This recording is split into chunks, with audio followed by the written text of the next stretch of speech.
জীবনে ব্যর্থতা আসবেই, কিন্তু প্রশ্ন হলো আপনি কি ব্যর্থতায় থেমে যাবেন নাকি ব্যর্থতাকে সিঁড়ি বানিয়ে সফলতার প্রতি এগিয়ে যাবেন।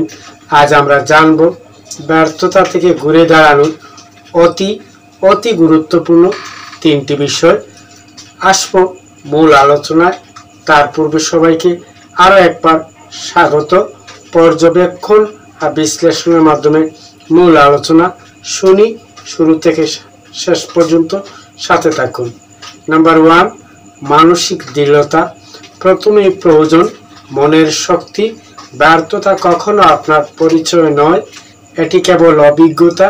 নিজের ভেতরের কণ্ঠস্বরকে বলুন, আমি পারবো। মনে রাখুন, যতবারই আপনি ভেঙে পড়েন ততবারই আবার দাঁড়ানোর সুযোগ রয়েছে। ভিডিও ভালো লাগলে সাবস্ক্রাইব করুন। নাম্বার 2, শিক্ষা গ্রহণ ও আত্মবিশ্লেষণ। দ্বিতীয় বিষয় হলো ব্যর্থতা থেকে শিক্ষা নেওয়া। ভুলকে এড়িয়ে না গিয়ে তাকে শিক্ষক বানান। আত্মবিশ্লেষণ করুন, কোথায় ভুল হলো, কিভাবে আরও ভালো করা যেত। প্রতিটি ব্যর্থতা আসলে ভবিষ্যতের সফলতার জন্য প্রস্তুতি।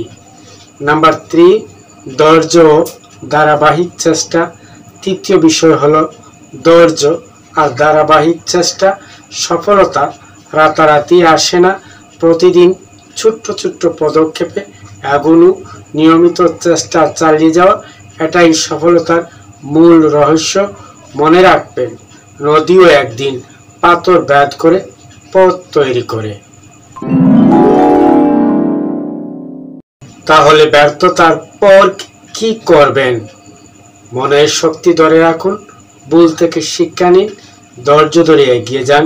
এই তিনটি শক্তি থাকলে কোনো ব্যর্থতাই আপনাকে হারাতে পারবে না, বরং প্রতিটা ব্যর্থতা আপনাকে নিয়ে যাবে আরও বড় সফলতার পথে।